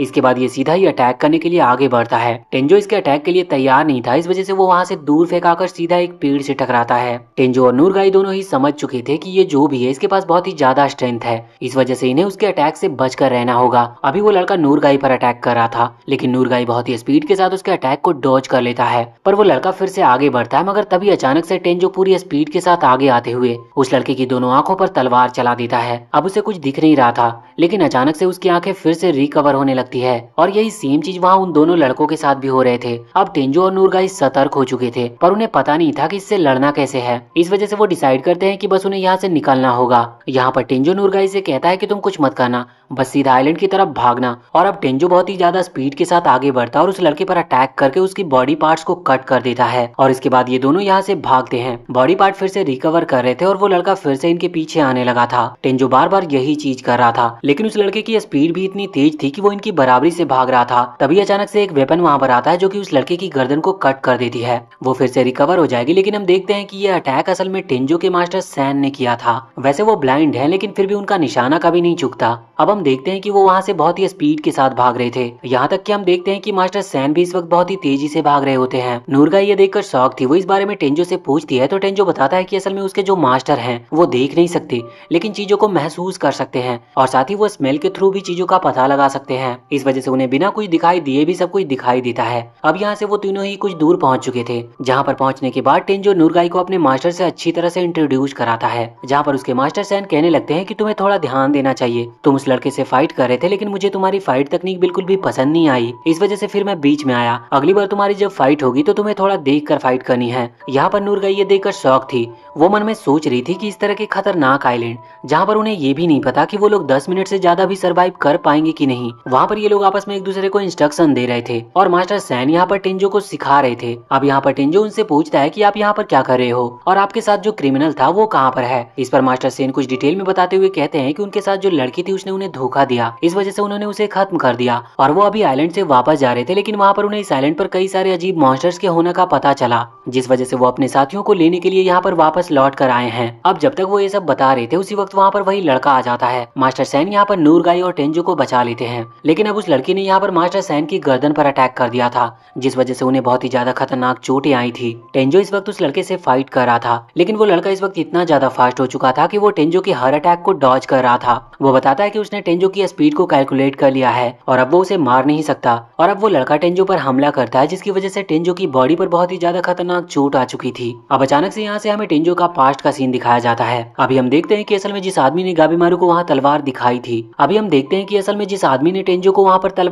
थी वो कोई और नहीं बल्कि मास्टर सेन थे। उन्होंने उसे अपना स्टूडेंट बना लिया था और उसे ट्रेनिंग दे रहे थे। वो और भी कई सारे स्टूडेंट्स को ट्रेनिंग देते थे। यहाँ पर टेंजो पूछता है कि आखिर उन्होंने उसे क्यों चुना। इस पर वो बताते हैं कि उन्हें उसके अंदर पोटेंशियल दिखा था और कुछ करने की चाहत दिखी थी, और वो कहते हैं कि तुम ज्यादा मत सोचो, फ्यूचर में ये बात तुम खुद समझ जाओगे। लेकिन यहाँ पर टेंजो की स्किल बहुत ही ज्यादा खराब थी। वो ना ही तलवारबाजी में अच्छा था और ना ही उसे और किसी तरह के अटैक्स आते थे। यहाँ पर टेंजो कहता है कि वो ये चीज नहीं कर सकता। वैसे मास्टर सैन उसे समझाते हैं कि नहीं, तुम यहाँ से नहीं जा सकते, तुम्हें ट्रेनिंग करनी होगी। अगर तुम डिसिप्लिन के साथ ट्रेनिंग करते हो तो तुम स्ट्रांग बन सकते हो। लेकिन इस चीज पर टेंजो कहता है कि नहीं, वो ऐसा नहीं करना चाहता, वो बस अपनी लाइफ नॉर्मल गुजारना चाहता है। अब मास्टर सैन कहते हैं कि अगर तुम सच में ऐसा चाहते हो तो ठीक है, लेकिन इससे पहले तुम्हें मुझे खत्म करना होगा। ये बात टेंजो को समझ में नहीं आती। अब वो वहाँ से बाहर आ जाता और ये डिसाइड नहीं कर पा रहा था कि मास्टर सॉन ये क्या कह रहे हैं। बाहर आकर वो उसी रेड हेयर वाले आदमी से मिलता है, जहाँ पर उसे वो ये सब बातें बताता है कि मास्टर सैन ने उससे ऐसा सब कुछ कहा। अब यहाँ पर वो रेड हेयर वाला आदमी कहने लगता है कि अच्छा, तो तुमसे भी ऐसा ही कहा गया है। इसके बाद अब वो टेंजो को एक ग्रेवयार्ड के पास ले आता है, जहाँ पर वो उसे एक लड़के की ग्रेव दिखाता है। वो बताता है कि ये ग्रेव मास्टर सैन के एक स्टूडेंट का है और उसे खुद मास्टर सैन ने खत्म किया था। असल में इस स्टूडेंट ने कहा था कि इसे मास्टर सैन से नहीं सीखना, जिसके बाद मास्टर सैन मान गए और उन्होंने उसे जाने दिया। लेकिन फिर ये लड़का पकड़ा गया, जिस वजह से मास्टर सैन को खुद ही ऑर्डर दिया गया था कि उन्हें इस लड़के को खत्म करना है। लेकिन मास्टर सैन कभी ऐसा करना नहीं चाहते थे, पर उनके पास दूसरा कोई ऑप्शन नहीं था, वो कुछ भी नहीं कर सकते थे। इसीलिए उन्होंने तुमसे ऐसा कहा जिससे कि उनके सामने सेम कंडीशन दूसरी बार ना खड़ी हो जाए, क्योंकि अगर तुम उन्हें ज्वाइन करके रखोगे तो एक दिन तुम खुद उनसे ज्यादा स्ट्रॉन्ग बन जाओगे, और अगर तुम यहाँ से छोड़कर जाना चाहते हो तो तुम्हें उन्हें पहले खत्म करना होगा। इसके बाद टेंजो समझ चुका था कि मास्टर सैन सिर्फ उसकी भलाई के लिए ऐसा सब कुछ कह रहे थे, और वो उसे इसीलिए ट्रेन करना चाहते थे। फिर वो हार्ड ट्रेनिंग करता और हार नहीं मानता। उसने पहले से बहुत ही ज्यादा प्रोग्रेस कर ली थी। इसके बाद हम करंट टाइम में आते हैं, जहाँ पर टेंजो को बहुत ही ज्यादा चोट लग गई थी, लेकिन वो देखता है कि उसके मास्टर और साथी नूरगाई दोनों ही खतरे में थे। इस वजह से वो खड़ा होता और उस लड़के को मारने लगता है। उसे बस और कुछ भी सूझ नहीं रहा था, उसे बस यही था कि उसे किसी भी तरह से मास्टर और नूरगाई को प्रोटेक्ट करना है। यहाँ पर मास्टर उसकी हेल्प करने के लिए आगे आने वाले थे, लेकिन वो उनसे कहता है कि उन्हें यहाँ से निकल जाना चाहिए और नूरगाई को अपने साथ ले जाना चाहिए। मास्टर वैसे तो ऐसा करना नहीं चाहते थे, पर टेंजो के 2-3 बार कहने पर वो बात मान जाते हैं और वहाँ से चले जाते हैं। हम देखते हैं कि कुछ ही देर में अब उस लड़के ने टेंजो को हरा दिया था, लेकिन यहाँ पर वो भी टेंजो की ब्रेवरी की तारीफ कर रहा था। अब हम कुछ दूर आकर देखते हैं कि मास्टर सैन और नूरगाई इस वक्त कुछ दूर आ चुके थे। यहाँ पर नूरगाई मास्टर सैन पर गुस्सा करते हुए कह रही थी कि आपने ये गलत किया, आपको उसे बचाना चाहिए था। लेकिन मास्टर कहते हैं कि नहीं, उसने अपनी लाइफ दी थी जिससे कि हम लोग बच सके, और अगर मैं वहाँ पर रुकता तो हम दोनों भी मारे जाते। मैं भी ये नहीं चाहता था कि उसके साथ ऐसा हो, पर मैं तुमसे वादा करता हूँ कि कुछ दिनों के बाद उससे इस चीज का बदला लेकर रहूंगा। वैसे वो ऊपर से बहुत ही हार्ड दिख रहे थे, लेकिन अंदर ही अंदर उन्हें बस टेंजो की वो पास्ट का सीन दिखाई दे रहा था। वो कभी भी उसे वहाँ पर छोड़कर यहाँ भागना नहीं चाहते थे, लेकिन टेंजो की वजह से उन्हें ऐसा करना पड़ा। अब इसके बाद यहाँ पर हम गाबीमारू और बाकी सभी के पास आते हैं। यहाँ पर हम देखते हैं कि सभी लोग अभी उस ट्री मॉन्स्टर से इन्फॉर्मेशन कलेक्ट कर रहे थे। इन्फॉर्मेशन इतनी ज्यादा हो चुकी थी कि उन लोगों के सर दुख रहे थे, इसीलिए वो फैसला करते हैं कि बाकी की इन्फॉर्मेशन वो कल लेंगे। यहाँ पर सभी सो रहे थे और गाबीमारू की ड्यूटी थी बाहर खड़े होकर गार्ड करने की, जिससे कि कोई मॉन्स्टर वहाँ पर अटैक ना कर दे। वैसे हम दूसरे सीन में देख रहे थे, तभी यहाँ पर उसी ट्री मॉन्स्टर ने इन्हें कुछ चीजें बताई थी और उसने एक प्लेस का नाम भी बताया था, लेकिन उससे ज्यादा कुछ डिटेल नहीं बताई थी। इसीलिए गाबीमारू डिसाइड करता है कि वो उस जगह पर जाएगा। अब वो वहाँ के लिए निकल चुका था। वहाँ पहुँचने के बाद उसकी मुलाकात उसी लड़के से होती है जिसकी फाइट अभी अभी टेंजो से हुई थी। यहाँ पर वो लड़का गाबीमारू को देखकर बहुत ही ज्यादा आलस के साथ कहता है कि तुम यहाँ से चले जाओ, अब मैं एक और ह्यूमन से फाइट नहीं करना चाहता। गाबीमारू उससे कहता है कि क्या तुम भी यहाँ पर एलेक्सर ऑफ लाइफ के लिए आए हो। ये सुनकर वो लड़का शॉक था, वो तुरंत ही खड़ा होकर उससे फाइट करने लगा था। गाबीमारू उस पर अटैक करता है, जिस वजह से उस लड़के का हाथ टूट जाता है और साथ ही गाबीमारू उसके फेस पर भी मारता है। उस लड़के को बहुत ज्यादा डैमेज पहुंचा था, लेकिन उसकी बॉडी बार बार रिकवर कर रही थी। गाबीमारू ये देखकर शॉक था। वो कहता है कि क्या तुम भी टेंसेन में से एक हो। असल में ट्री मॉन्स्टर ने उसे बताया था कि यहाँ पर टेंसेन नाम के कुछ ह्यूमन जैसे दिखने वाले लोग हैं, और ऐसे टोटल 10 लोग हैं। वैसे वो लड़का भी उस पर अटैक करके शॉक था, क्योंकि गाबीमारू की बॉडी भी रिकवर कर रही थी। असल में गाबीमारू को ज्यादा चोट नहीं लग रही थी, लेकिन उस लड़के के भी अटैक बहुत ही ज्यादा पावरफुल थे। अब गाबीमारू यहाँ पर अपनी दूसरी पावर का इस्तेमाल करता है। उस पर फायर टेक्निक का यूज करते हुए उसे जलाने की वो कोशिश करता है। वैसे इस चीज से उस लड़के को चोट तो आई थी, मगर फिर तुरंत ही उसने अपने आप को रिकवर भी कर लिया था। अब उन दोनों में फिर से बहुत ही खतरनाक फाइट स्टार्ट हो जाती है। यहाँ पर वो लड़का बार बार हील करता जा रहा था। फाइट के दौरान गाबीमारू उससे पूछता है कि क्या तुम सच में टेंसेन हो, लेकिन वो लड़का इस चीज पर कोई भी रिप्लाई नहीं देता। वो उससे एलेक्सर ऑफ लाइफ के बारे में भी पूछता है, लेकिन वो लड़का इस चीज पर भी रिप्लाई नहीं दे रहा था। गाबीमारू को समझ नहीं आ रहा था कि वो क्या करे। इस वजह से वो अपने अटैक्स को और ज्यादा स्पीड के साथ करना शुरू कर देता है। अब वो लड़का पीछे की तरफ आता और एक बार फिर से अपने ओरिजिनल फॉर्म यानी कि वो लड़की की तरह बदलकर अपनी जो ट्रू एनर्जी होती है उसे रिलीज करता है, और वो बहुत ही ज्यादा फास्ट अटैक करना शुरू कर देता है। हम देखते हैं कि यहाँ पर गाबीमारू ने भी अपने अटैक्स को पूरी स्पीड से कर दिया था। गाबीमारू जानता था कि वो उसे कोई भी जवाब नहीं देगा, इस वजह से अब वो उसे मारने वाला था। यहाँ पर वो लड़का बुरी तरह से चोट खाकर नीचे गिर चुका था, पर गाबीमारू उससे पूछता है कि क्या तुम्हें एलेक्सर ऑफ लाइफ के बारे में पता है, लेकिन वो बिना कुछ जवाब दिए ही ये कहता है कि बहुत जल्द फिर से मुलाकात होगी। इसके बाद वैसे तो वो लड़का मर चुका था, लेकिन उसकी बॉडी से अचानक से बहुत सारे फूल निकलने लगते हैं और वो एक फ्लावर मॉन्स्टर में कन्वर्ट हो गया था। अब वो पहले से बहुत ही ज्यादा बड़ा हो चुका था और उसके अटैक अब और भी ज्यादा पावरफुल थे। वो यहाँ पर लाइटनिंग पावर का इस्तेमाल कर रहा था, और गाबीमारू के पास जो फायर पावर है वो उस फ्लावर पर बिल्कुल भी काम नहीं कर रही थी। गाबीमारू के ऊपर कई सारे पावरफुल अटैक होते हैं, जिसकी वजह से अब वो अपना कॉन्शियसनेस खोने लगा था, और वो सोच रहा था कि सच में इस आइलैंड पर बहुत सारे पावरफुल मॉन्स्टर्स हैं और ये टेंसेन बस उनमें से एक था, तो बाकी कितने ज्यादा स्ट्रॉन्ग होंगे। यहाँ पर उसके बाद अब गाबीमारू बेहोश हो जाता है और वो एक ड्रीम में फंस चुका था, जहाँ पर वो अपनी वाइफ के साथ था। वो ड्रीम बहुत अच्छा था, लेकिन वो जानता था कि वो यहाँ इस ड्रीम में नहीं रुक सकता, वरना वो रियल लाइफ में मारा जाएगा। बाहर आने के बाद जब वो होश में आता है तो वो देखता है कि उस फ्लावर मॉन्स्टर ने उसे पकड़ रखा है। वहीं गाबीमारू को अपने क्लेन लीडर की एक बात याद आती है। उन्होंने कहा था कि उसे हार नहीं माननी है, चाहे कुछ भी क्यों ना हो जाए। उसके बाद गाबीमारू अपनी सबसे पावरफुल तकनीक का यूज करते हुए अपनी बॉडी से फायर को रिलीज करता है, जो कि बहुत ही ज्यादा थी। लेकिन उस फ्लावर मॉन्स्टर मास्टर को इस चीज से भी कोई फर्क नहीं पड़ रहा था, मगर अचानक से वहाँ पर मे आ जाती है जो कि एक बबल जैसी चीज को क्रिएट करके गाबीमारू को वहाँ से बचा कर ले जाती है। अब वो फ्लावर मॉन्स्टर वापस से अपने नॉर्मल रूप में यानी कि टेंसेन वाले फॉर्म में आ चुका था, मगर वो बहुत ही ज्यादा कंफ्यूज था कि आखिर मे उसे क्यों बचा रही थी। अब हम दूसरी तरफ देखते हैं कि अब सुबह हो चुकी थी जहाँ पर इन सभी लोगों की नींद खुलती है, तो ये देखते हैं कि गाबीमारू वहाँ पर नहीं है, साथ ही मे भी वहाँ पर नहीं थी। अब वैसे तो यहाँ पर सागरी को गाबीमारू की थोड़ी चिंता हो रही थी कि वो कहाँ गया,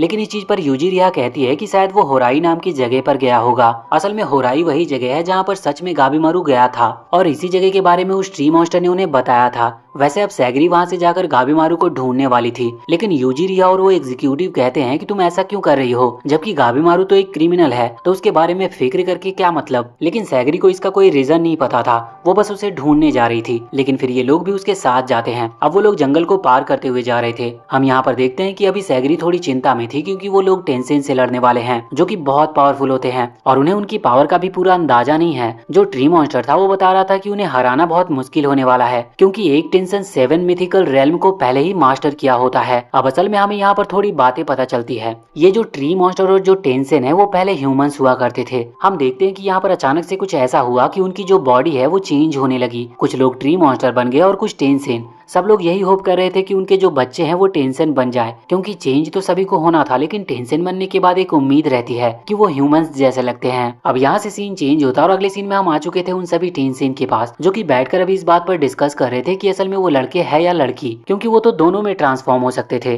पर फालतू की बातें खत्म होती है और वहाँ पर एक दूसरा टेंशन आता है। वो कहता है कि अब हमें ये सब बातें छोड़कर ये सोचना चाहिए कि इस आइलैंड पर जो भी लोग आए हैं उनका करना क्या है, क्योंकि ये बाकी सभी लोगों से बिल्कुल अलग है। यहाँ पर जब उन्हें पता चलता है कि जो वो लड़का है जिसकी फाइट मास्टर सैन और टेंजो से हुई थी और उसने मास्टर सैन और नुरगाई को वहां से जाने दिया, तो इस बात से एक दूसरा टेंशन बहुत ज्यादा गुस्सा होता है और इसलिए वो उस पर अटैक करके उसे ब्लास्ट कर देता है। लेकिन वो फिर से रिकवर कर सकता था, पर यहाँ पर उसकी बॉडी उतनी स्पीड से रिकवर नहीं कर रही थी। वैसे यहाँ पर जो अभी अभी वो टेंशन आया था, वो जिसने अभी अटैक किया था उससे कहता है कि तुम्हें अपनी फैमिली मेंबर पर अटैक नहीं करना चाहिए और तुमने भी एक बहुत बड़ी गलती की है। तुमने जिन लोगों को उस गड्ढे के अंदर डाला था तुमने उन्हें अंडर एस्टिमेट किया, वो मरे नहीं थे। तुम्हें पूरा कंफर्म होना चाहिए कि उनकी डेथ हुई थी या नहीं। लेकिन उसके बाद वो और ज्यादा चिंता ना करते हुए एक लिक्विड पीते हैं। असल में इस लिक्विड को 10 कहा जाता है और यही वो एलेक्सर ऑफ लाइफ है जिसके लिए सभी लोग यहाँ पर आए हैं। और ये पीते ही वो टेंशन जिसके ऊपर अभी अभी अटैक हुआ था और उसकी बॉडी उतने फास्ट तरीके से रिकवर नहीं कर रही थी, उसकी बॉडी फिर से नॉर्मल होने लगती है और इस वक्त तो देखकर ही लग रहा था कि वो बहुत ही ज्यादा गुस्से में है। अब यहाँ से सीन चेंज होता है और हम गाबीमारू और मे को देखते हैं जो दोनों बेहोश पड़े हुए थे। लेकिन अब गाबीमारू को होश आता और इस वक्त वो उस फ्लावर मॉन्स्टर के बारे में सोच रहा था। वो सोच रहा था कि अगर फिर से उसका उससे मुकाबला होता है तो वो उसे किस तरह से हरा सकता है। लेकिन अचानक से अब वहाँ पर दो और लोग आते हैं। ये टामिया और उसका एग्जीक्यूटर थे। यहाँ पर वो दोनों गाबीमारू को देखकर कह रहे थे कि लगता है तुम्हें किसी ने बहुत बुरी तरह से पीटा है। और यहाँ पर जो टामिया था वो अब गाबीमारू पर हमला करने वाला था, क्योंकि वैसे भी वो अपना कंपटीशन कम करना चाहता है। अब वैसे तो गाबीमारू यहाँ पर लड़ाई के लिए पूरी तरह से तैयार था, लेकिन अचानक से वो बहुत ही ज्यादा हम्बल तरीके से उनसे कहता है कि उसे मारने की जरूरत नहीं है, वो इन लोगों के साथ टीम बनाना चाहता है। अब ये दोनों शॉक थे और इनको समझ नहीं आ रहा था। वैसे यहाँ पर जो वो एग्जीक्यूटर था वो भी टामिया को आकर रोक देता है। अब गाबीमारू यहाँ पर उन्हें थोड़ी डिटेल में बताता है कि यहाँ पर कुछ अजीब तरह के लोग हैं जिन्हें टेंसेन कहा जाता है। अब टामिया और जो उसका एग्जीक्यूटर था वो अभी तक उन टेंसेन से मिले नहीं थे, इस वजह से उन्हें इस बात पर भरोसा करने में थोड़ी प्रॉब्लम हो रही थी। पर अब जब उनकी ऑफिशियल टीम बन जाती है तो वो बात मानते हैं और फिर यहाँ पर पूछते हैं कि गाबीमारू के पास अभी और क्या क्या इन्फॉर्मेशन है। यहाँ गाबीमारू के पास बहुत ज्यादा तो इन्फॉर्मेशन नहीं थी, वो कुछ चीजें उन्हें बताता है, लेकिन अब इतने में मे को होश आ चुका था। अब ये लोग उससे पूछने लगते हैं कि क्या उसके पास कोई इन्फॉर्मेशन है कि आखिर इन टेंसेन को कैसे हरा सकते हैं, जिस पर वो कहती है कि हाँ, और फिर वो बताती है कि एक टाओ नाम की चीज है। अब नहीं पता कि वो क्या है, लेकिन वो जो भी है उसकी मदद से इन्हें हराया जा सकता है। अब इन्हें टाओ की लोकेशन का तो पता नहीं था, पर इन्हें ये हो गया था कि हाँ, इन्हें टाओ को पहले ढूंढना होगा, उस एलेक्सर ऑफ लाइफ से भी पहले। अब इसके बाद यहाँ से सीन चेंज होता और हम आ चुके थे सैगरी के पास। यहाँ पर वो पूरा ग्रुप आगे तो बढ़ रहा था, लेकिन उन्हें पता नहीं था कि सच में गाबीमारू अभी जिंदा भी है कि नहीं, क्योंकि यहाँ पर कई तरह के कितने पावरफुल मॉन्स्टर्स हैं। ये चीज वो पहले भी देख चुके थे, इसीलिए कोई चांस नहीं है कि गाबीमारू सच में जिंदा होगा। मगर सैगरी को पूरा भरोसा था। वो कहती है कि नहीं, गाबीमारू नहीं मर सकता और अपनी वाइफ से मिले बगैर तो बिल्कुल भी नहीं। अब यहाँ पर जो ट्री मॉन्स्टर था वो उन्हें टाओ के बारे में बताता है। वो कहता है कि टाओ यहाँ की बहुत ही ज्यादा पावरफुल चीज है, यूं कह लो कि वो सबसे पावरफुल है और इस चीज से उन टेंसेन को भी हराया जा सकता है। वैसे अब हम यहाँ मास्टर सैन और नूरगाई को देखते हैं। नूरगाई इस वक्त मास्टर सैन पर अटैक कर रही थी, लेकिन मास्टर सैन उसे रोक लेते हैं। असल में नूरगाई चाहती थी कि मास्टर सैन उसे फाइट करना सिखाए और कुछ तलवारबाजी की स्किल सिखाए, लेकिन मास्टर सैन उसे मना कर रहे थे कि ये वो ऐसी जगह नहीं है जहाँ पर वो उन्हें कुछ सिखा सके। पर फिर वो पूछने लगती है कि आप तो देख भी नहीं सकते, फिर आप मेरे अटैक्स को किस तरह से देख पा रहे हो। इस चीज पर मास्टर कहते हैं कि असल में उन्हें वेव्स दिखती है और इस चीज के लिए उन्हें बहुत ही ज्यादा शांत होना पड़ता है और साथ ही उनका जो गुस्सा है उन्हें उस पर भी थोड़ा काबू करना पड़ता है, तभी वो इन वेव्स को देख पाते हैं और तुरंत रिएक्ट कर पाते हैं। इस पर नूरगाई कहती है कि उसे भी तलवार चलानी सीखनी है, जिससे कि वो टेंजो का बदला ले सके, क्योंकि वो उन दोनों को ही बचाते हुए मरा था। अब मास्टर सेन कहते हैं कि मैं तुम्हें सिखा तो नहीं सकता, लेकिन मेरी फाइटिंग टेक्निक्स को देखकर तुम जितना सीख सको उतना सीख लो। पहले तो वो उसे तलवार पकड़ने का सही तरीका समझाते हैं और उसके बाद वहाँ पर कई सारे मॉन्स्टर आ गए थे जिन्हें वो मारते जा रहे थे और नूरगाई ये सब देखकर उस टेक्निक को सीखने की कोशिश कर रही थी। फिर वो भी कुछ मॉन्स्टर्स के ऊपर इन टेक्निक का इस्तेमाल करती है और कुछ ही देर में लगभग उन टेक्निक को सीखने लगती है। मास्टर सैन भी ये देखकर इम्प्रेस थे। वो सोच रहे थे कि हाँ, सच में इसके अंदर काबिलियत तो है। अब इसके बाद हम उन्हीं दोनों लड़का और लड़की को देखते हैं जिनको एक टेंशन ने एक गड्ढे के अंदर फेंक दिया था। अब हमें पता था कि वो वहाँ से तो निकल चुके हैं, इसीलिए अब वो निकलकर आगे बढ़ रहे थे। यहाँ पर जो लड़का था उसका नाम हमें चोबाई पता चलता है और वो जो लड़की थी वो उसकी बहन थी। यहाँ पर चोबाई सोच रहा था कि आखिर इन लोगों को कैसे हराया जा सकता है, क्योंकि उनकी बॉडी पूरी तरह से रिकवर करती थी। लेकिन फाइट करते वक्त चोबाई ने एक चीज नोटिस की कि उन टेंशन की बॉडी कहीं कहीं पर बहुत ही ज्यादा वीक है, जिस वजह से उन्हें हराना एक हद तक पॉसिबल है बस। लेकिन ये तब तक था कि जब तक उनकी बॉडी फिर से रिकवर ना करे, क्योंकि जहाँ पर उनकी बॉडी वीक है उसे बस फिर से रीजनरेट होने में थोड़ा सा ही टाइम लगता था, मगर उन्हें पूरी तरह से खत्म करने का तरीका नहीं पता। अब तभी वहाँ पर एक आदमी आ जाता है जो कि बहुत अजीब था और हमें पता चलता है कि असल में ये उन टेंशन का राइट हैंड है और उन्होंने ही उसे यहाँ पर भेजा था इन सभी ह्यूमंस जो कि अभी अभी यहाँ पर आए हैं इन पर नजर रखने के लिए। वो आदमी बहुत ही अच्छे तरीके से इनसे कहता है कि आप दोनों वापस उसी गड्ढे में लौट जाएं और उन फ्लावर में कन्वर्ट हो जाए, लेकिन ये मानते नहीं हैं। अब वो आदमी देखते ही देखते वहाँ पर बहुत सारे मॉन्स्टर्स को समन कर लेता है। वो सभी मॉन्स्टर्स की बात मान रहे थे और इन दोनों पर हमला कर रहे थे। ये देखते हुए उन दोनों अपना काम बांट लेते हैं। जहाँ पर चोबाई अभी इस आदमी से फाइट कर रहा था और उसकी बहन उन सभी मॉन्स्टर्स से, मगर ये आदमी बहुत ज्यादा पावरफुल था। ये चोबाई की गर्दन पर अटैक करता है, जिस वजह से उसकी गर्दन कट रही थी और बहुत ज्यादा ब्लड निकल रहा था। ये देखकर उसकी बहन बहुत शॉक थी और अब चोबाई बच नहीं सकता था, लेकिन अचानक से उसकी गर्दन हील करने लगती है। इस बात से वो आदमी बहुत ही ज्यादा हैरान होता है और जब वो अगला अटैक करता है तो हम देखते हैं कि चोबाई की बॉडी भी बिल्कुल टेंसेन की तरह रिकवर कर रही थी। इस चीज का कारण तो उन्हें नहीं पता था कि ऐसा क्यों हो रहा है, लेकिन चोबाई को इस चीज में बहुत मजा आ रहा था और अब वो सोच रहा था कि असली फाइट तो अब शुरू होगी। यहाँ पर वो आदमी कहता है कि तुम कितने भी स्ट्रॉन्ग क्यों ना हो जाओ, लेकिन तुम मुझे नहीं हरा सकते। इसके बाद वो अपने सभी मॉन्स्टर से कहता है कि जाकर चोबाई के ऊपर हमला करे, क्योंकि उस लड़की को हराना तो बहुत आसान है। मगर जब वो पीछे मुड़कर देखता है तो उसके सारे मॉन्स्टर्स पहले ही मारे जा चुके थे, क्योंकि चोबाई की बहन ने उन्हें पहले ही खत्म कर दिया था। यहाँ पर चोबाई ज्यादा टाइम वेस्ट नहीं करता और तुरंत ही उस आदमी पर भी हमला करके उसे भी खत्म कर देता है। अब यहाँ पर चोबाई की बहन बहुत ही ज्यादा हैरान थी। वो पूछती है कि आखिर ऐसा कैसे हुआ, तुम्हारी बॉडी रिकवर कैसे कर रही है, और ये तो बिल्कुल उसी आदमी के जैसा हो रहा है जिसने हमें उस गड्ढे में फेंका था। अब यहाँ पर चोबाई कुछ भी कहे इसके पहले ही सीन चेंज हो जाता है और हम वापस से गाबीमारू और उसके ग्रुप के पास आ जाते हैं। यहाँ पर फाइट चल रही थी, वहाँ पर बहुत सारे मॉन्स्टर्स आते जा रहे थे, लेकिन ये भी उनसे हारते जा रहे थे। और हम देखते हैं कि जो टामिया है उसने अभी मे को अपने कंधे पर बिठा लिया था, जिससे कि कोई भी मॉन्स्टर उसे चोट ना पहुंचा पाए। अब फाइट कुछ देर तो ऐसे ही चलती रहती है, लेकिन फिर वहाँ पर भी एक आदमी आता है और हमें पता चलता है कि उन लोगों को दोषी कहा जाता है और वो इन मॉन्स्टर्स के लीडर होते हैं। ये बिल्कुल वही सेम आदमी जैसा था जिसकी फाइट अभी अभी वहाँ पर चोबाई से हुई थी, मगर ये दूसरा वाला था। उसके यहाँ पर आने के बाद रिवील होता है कि मे असल में एक टेंसेन है, लेकिन गाबीमारू यहाँ पर फिर भी उसे प्रोटेक्ट कर रहा था, क्योंकि उसने गाबीमारू की मदद जो की थी। लगभग सारे मॉन्स्टर से लड़ने के बाद अब ये उस आदमी से भी लड़ने वाले थे, लेकिन फिर वो आदमी वहाँ पर दो पार्ट्स में डिवाइड हो जाता और इसके बाद वहाँ पर बहुत सारी बटरफ्लाईज भी आ गई थी। जिसके बाद टामिया बताते हैं कि असल में ये वही बटरफ्लाई है जिनकी वजह से लोग फ्लावर्स में कन्वर्ट हो रहे थे। यहाँ पर बहुत खतरनाक फाइट स्टार्ट हो जाती है और हमें पता चलता है कि अभी तक कोई भी उनमें से फ्लावर नहीं बना है, लेकिन ये दोनों दोषी रिवील करते हैं कि ये बहुत ही ज्यादा हार्ड ट्रेनिंग से गुजर चुके हैं, इसीलिए अभी इन्हें कोई नहीं हरा सकता। असल में दोषी टेंसेन से नीचे आते हैं और वो ये भी बताते हैं कि मे असल में टेंसेन तो है, लेकिन वो उन लोगों के साथ नहीं है, क्योंकि वो बहुत ही कमजोर थी, जिस वजह से उन लोगों ने उसे मारकर बाहर भगा दिया और अब वो उसे अपनी टीम का मेंबर नहीं मानते। वो मे को खत्म भी कर सकते थे, लेकिन बस उसके पास दो चॉइस थी, या तो वो टेंसेन बन सकती थी या फिर उसे दोषी की ट्रेनिंग के लिए एक ट्रेनिंग बड़ी बनना होगा। मतलब उसके पास थोड़ी पावर थी तो ये लोग उसका यूज करते थे। और अब इसी चीज पर गाबीमारू को बहुत गुस्सा आ गया था। वो अपनी पूरी पावर को एक्टिवेट कर लेता है। यहाँ पर सामने वो दोनों दोषी अपनी पावर को रिलीज करते हुए दो खतरनाक मॉन्स्टर्स में कन्वर्ट हो जाते हैं और फिर से उनके बीच में लड़ाई स्टार्ट हो जाती है। और कुछ देर के बाद हम देखते हैं कि वो बिल्कुल भी उन दोनों मॉन्स्टर्स को टच नहीं कर पा रहे थे, और अगर टच कर भी पा रहे थे तो उन्हें कोई चोट नहीं लग रही थी। ये देखकर सभी परेशान थे। तभी मैं गाबीमारू को चुनती है उस टाओ पावर के लिए, और वो गाबीमारू को वो पावर दे देती है, लेकिन उसे कंफर्म नहीं था कि गाबीमारू के पास किस तरह की पावर आएंगे।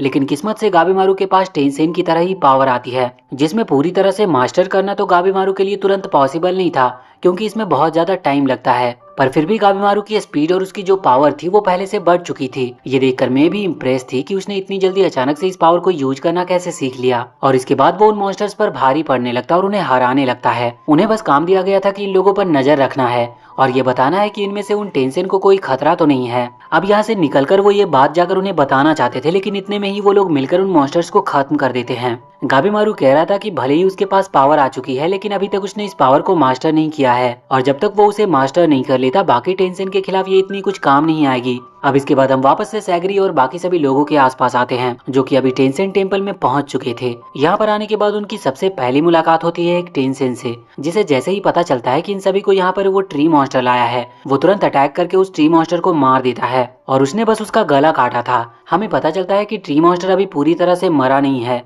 वैसे ये देखते हुए यहाँ पर यूजी रिया आगे बढ़ती है, लेकिन वो टेंसेन उसे भी पकड़ लेता है और कहता है कि तुम ह्यूमंस हमें कभी हरा नहीं सकते। वैसे टेंसेन को पता था कि ये सभी लोग यहाँ पर बस एलेक्सर ऑफ लाइफ लेने के लिए आए हैं, लेकिन फिर वो बताता है कि एलेक्सर ऑफ लाइफ जैसी कोई चीज है ही नहीं। असल में जो टाओ है जिसे वो एलेक्सर ऑफ लाइफ मानते हैं, वो कहता है कि वो तुम्हें इमोर्टल नहीं बना सकता। ये तुम पर डिपेंड करता है कि तुम्हें किस तरह की पावर मिलती है, क्योंकि जो ट्री मॉन्स्टर है असल में वो टाओ की वजह से ही ट्री मॉन्स्टर बना है। इसीलिए कोई चांसेस नहीं है कि कौन ट्री मॉन्स्टर बनेगा और कौन टेंसेन। साथ ही साथ यहाँ पर वो अपनी पावर को रिवील करते हुए वहाँ पर कुछ ह्यूमंस की तरह क्रिएचर क्रिएट करता है, जो कि बहुत पावरफुल थे। उन्होंने यहाँ पर यूजी रिया को पकड़ लिया था और वो टेंसेन अभी आराम से बैठकर ये सब बातें बता रहा था। लेकिन अब तभी अचानक से यूजी रिया वहाँ पर रिलीज हो जाती है। उसने बहुत ही ज्यादा पावरफुल अटैक कर दिया था अभी उस टेंसेन के ऊपर, लेकिन हम देखते हैं कि कुछ ही देर में वो टेंसेन वापस से रिकवर कर लेता है। लेकिन इससे पहले यहाँ पर यूजी रिया और बाकी सभी भागने की कोशिश कर रहे थे, लेकिन सैगरी वहाँ पर रुक गई थी। उसके मन में ये चल रहा था कि अगर ये जो टाओ है इसकी वजह से कोई टेंसेन की जगह ट्री मॉन्स्टर या फिर किसी दूसरे मॉन्स्टर में भी बदल सकता है, तो कहीं ऐसा तो नहीं गाबीमारू ने भी गलती से उसे पी लिया हो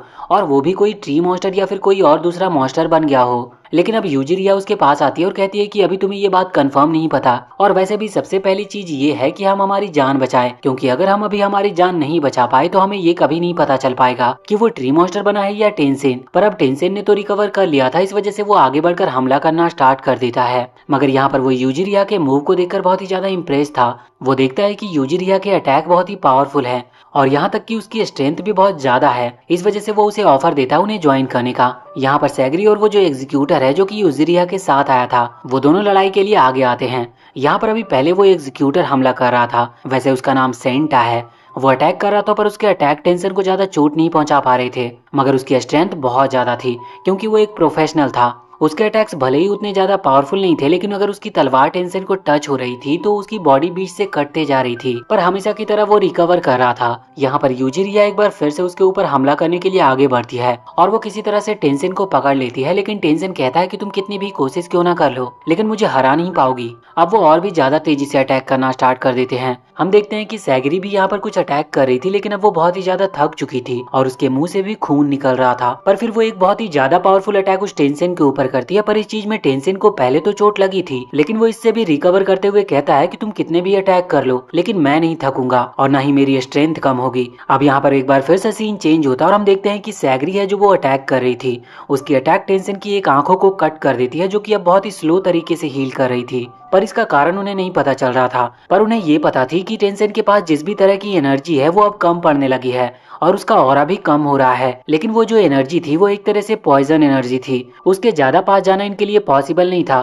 फिर भी अटैक करना ये रोकते नहीं हैं। लेकिन अचानक से टेंशन बहुत ही ज्यादा स्पीड के साथ आगे बढ़कर सैगरी को पकड़ लेता है, पर तभी यूजी रिया और सेंटा दोनों मदद करते हैं और उसे बचा भी लेते हैं। पर टेंशन बहुत देर से लड़ाई कर रहा था। इसके बाद वो रुकता और पहले तो वो अपना फॉर्म को चेंज करता है और अब वो एक गर्ल के फॉर्म में आ चुका था। और इसके बाद वो हवा में आते हुए कुछ बॉम्ब्स को नीचे गिराता है जो कि उन्हें बहुत डैमेज करते हैं। और सैगरी को अब लगने लगा था कि अब वो जीत नहीं पाएंगे, लेकिन तभी यूजीरिया कहती है कि तुम्हें चिंता करने की जरूरत नहीं है, क्योंकि टेंशन भले ही बहुत पावरफुल है, उसकी बॉडी फिर से रिकवर कर सकती है और उसे मारना भी इम्पॉसिबल सा लग रहा है, लेकिन वो कोई गॉड नहीं है, इसका मतलब वो पक्का मर सकता है। अब यहाँ पर वो एक टीम की तरह प्लान बनाकर काम करते हैं और हम देखते हैं कि जो यूजीरिया है वो अटैक करते हुए टेंशन को किसी तरह से तो एक जगह पर रोकने की कोशिश कर रही थी। वैसे इस चीज में उसे बहुत खतरा था क्योंकि टेंशन उसे खत्म ही कर सकता था, पर अब सैगरी की बारी थी। वो तुरंत अटैक करने के लिए आगे बढ़ती है। वो टेंशन यहाँ पर सैगरी और यूजीरिया दोनों पर हमला करने वाला था, लेकिन उसी वक्त सेंटा वहाँ पर आकर टेंशन को पकड़ लेता और इसके बाद सैगरी अपना काम करती है और टेंशन पर अटैक कर देती है। हम यहाँ पर नोटिस करते हैं कि उसने उस टेंशन के पेट पर अटैक किया था, जिसकी वजह से वो टेंशन यहाँ नीचे गिर चुका था।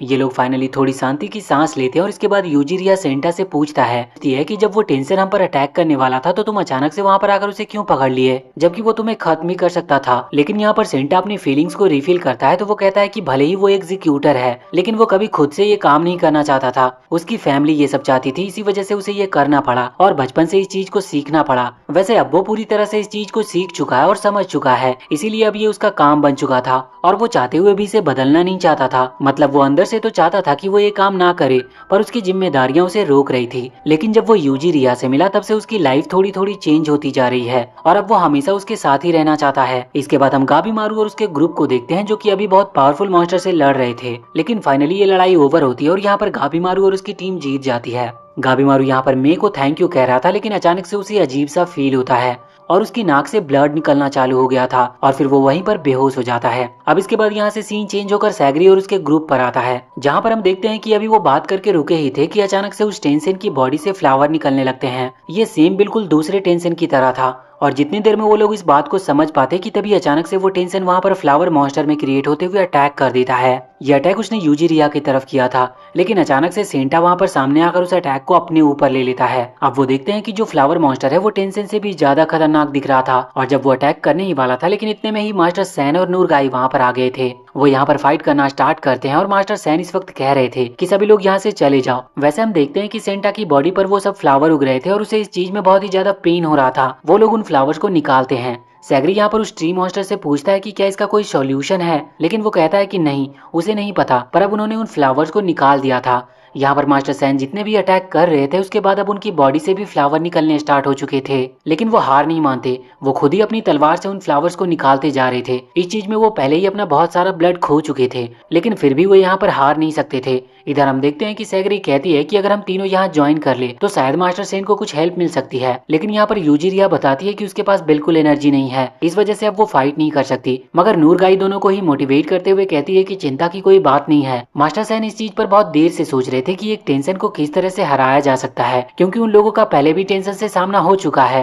यहाँ पर वो सभी मिलकर अब उनसे फाइट करना स्टार्ट कर दिए थे और सैगरी और नूरगाई इस चीज में मास्टर सैन की मदद कर रहे थे, लेकिन वो ज्यादा देर तक उनकी मदद कर नहीं सकते थे क्योंकि जो फ्लावर मॉन्स्टर है वो बहुत ही ज्यादा ताकतवर हो चुका है। वो एक ही जगह पर रुककर इन तीनों को अकेले संभाल सकता था, लेकिन मास्टर सैन के अंदर बहुत सारी फ्रस्ट्रेशन भरी हुई थी सिर्फ टेंजो को लेकर, इस वजह से वो उनके अटैक को रोक नहीं रहे थे और अब उनकी बॉडी भी जवाब दे रही थी, लेकिन उनका जो गुस्सा था वो उन्हें रोकने नहीं दे रहा था। और यहाँ पर वो कई सारे इसी तरह के पावरफुल अटैक करके उस फ्लावर मॉन्स्टर को वहाँ पर नीचे गिरा देते हैं। यहाँ पर सैगरी और नूरगाई दोनों ही आगे बढ़कर उस मॉन्स्टर के हाथों को पकड़ लेते हैं, जिस वजह से अब वो हाथों से तो अटैक नहीं कर सकता था, लेकिन फ्लावर होने के कारण वो वाइन्स की मदद से अटैक कर रहा था। मगर मास्टर सैन उन सभी को रोक लेते हैं और अब उनके अंदर भी टाओ की पावर आ चुकी थी, क्योंकि वो ऑलरेडी बहुत सारे अटैक इस पर कर चुके हैं। वैसे वो भी एक ट्री मॉन्स्टर बन सकते थे, लेकिन ये उनका लक था कि वो ट्री मॉन्स्टर नहीं बनते।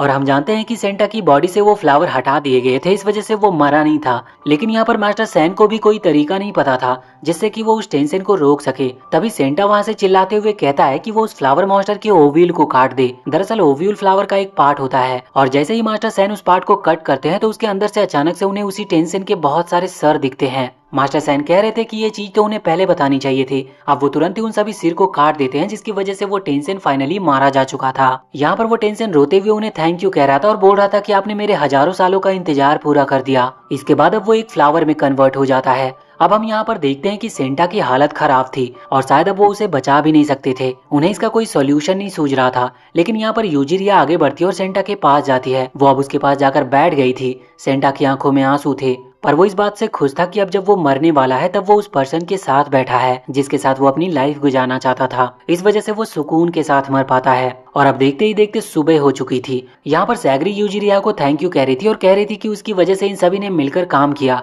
और उनमें अच्छी दोस्ती हो चुकी है। और वो ये भी कह रही थी कि अब हम सभी को मिलकर काम करना होगा। साथ ही बाकी जो भी अभी इस आइलैंड पर जिंदा हैं वो पूरी कोशिश करेंगे उन सभी को जिंदा बचाकर ले जा सके। अब यहाँ पर वो एक ऐसी जगह पर पहुंच चुके थे जहाँ पर वो रुक सकते थे। वो एक घर की तरह थी और यहाँ पर वो लोग मास्टर सैन से पूछते हैं कि उन्हें टाओ के बारे में क्या नॉलेज है। तो इस पर मास्टर सैन कहते हैं कि ज्यादा कुछ नहीं, पर इतना समझ लो कि जो टाओ है वो बहुत पावरफुल चीज है और अगर इसका सही इस्तेमाल ना किया जाए तो वो बहुत बुरी साबित हो सकती है। वैसे यहाँ पर सैगरी बता रही थी कि जो गाबेमारू के टीचर मतलब कि जो उसके क्लेन के मास्टर थे वो भी इस टाओ का इस्तेमाल करते थे और साथ ही साथ वो इमोर्टल की तरह थे। मगर वो इस आइलैंड से बाहर निकले ये चीज उसे समझ नहीं आती। पर इस चीज पर यूजिरिया कहने लगती है कि नहीं, ऐसा नहीं है, वो एक निंजा क्लेन के लीडर हैं, उन्हें इल्यूजन तकनीक आती होगी, तभी उन्होंने इस तरह के इल्यूजन क्रिएट किया जिससे कि वो सेक्टर में सबसे स्ट्रांग बनकर वहाँ के लीडर बनकर रह सके। यहाँ तक कि यूजिरिया कह रही थी कि ऐसा भी हो सकता है कि गाबीमारू की जो वाइफ है वो भी उनका एक इल्यूजन हो। लेकिन अब इस चीज पर सैगरी उसे मना कर देती है और कहती है कि अब बस ऐसी बातें करने की जरूरत नहीं है। अब यहाँ पर वो बाहर बैठी हुई थी और गाबीमारू और बाकी सभी लोग जिन्होंने यहाँ पर आइलैंड पर अपनी जान दी है उनके बारे में सोच रही थी। तभी वहाँ पर मास्टर सैन आते हैं और वो पूछते हैं कि क्या हुआ। तो सैगरी उन्हें सब बताती है, जिसके बाद मास्टर सैन कह रहे थे कि शायद तुम गाबीमारू को पसंद करती हो। लेकिन सैगरी कहती है कि नहीं, ऐसा नहीं है। वो पहले समझ रही थी कि गाबीमारू एक बहुत बुरा क्रिमिनल है, लेकिन वो बुरा नहीं है, उसकी मजबूरी थी कि उसे ऐसा सब कुछ करना पड़ा और एक क्रिमिनल बनना पड़ा। लेकिन वो एक बहुत ही अच्छा इंसान है। अब यहाँ से सीन चेंज होता है और अगले सीन में हम देखते हैं कि गाबीमारू को होश आ चुका था और इस वक्त वो एक गुफा के अंदर था। बाकी सभी लोग भी वहाँ पर बैठे हुए थे। वो उन सभी को बहुत ही अजीब तरह से देख रहा था। असल में गाबीमारू को अपनी सभी बातें याद नहीं है, उसे बस कुछ कुछ मेमोरीज हल्की हल्की सी याद आ रही थी, लेकिन उसे पता नहीं चल रहा था कि आखिर यहाँ पर चल क्या रहा है। वो बस सोच रहा था कि वो यहाँ से बाहर निकलकर इन्फॉर्मेशन कलेक्ट कर सके और इस आइलैंड को छोड़ सके। और बाकी उसे कुछ भी याद नहीं था कि ये लोग कौन है। यहाँ पर मैं कह रही थी कि जो गाबीमारू को टाओ मिला है उसकी पावर बहुत ही ज्यादा अलग है, ये नॉर्मल जैसी नहीं लग रही है। क्योंकि यहाँ पर वो गाबीमारू की एनर्जी को महसूस कर पा रही थी। उसकी एनर्जी तो बिल्कुल अलग नहीं थी, लेकिन जो उसका सर है वहाँ पर वो एनर्जी है, जो कि उसे बहुत अजीब लग रहा था और उसे समझ नहीं आ रहा था कि ऐसा कैसे हो सकता है। पर इसी के साथ ये पार्ट यहीं पर एंड हो जाती है और अगर इसका अगला पार्ट भी आता है तो हम उसे भी लेकर जरूर आएंगे। वीडियो अगर अच्छी लगी हो तो चैनल को सब्सक्राइब करके बेल आइकन जरूर दबा लें।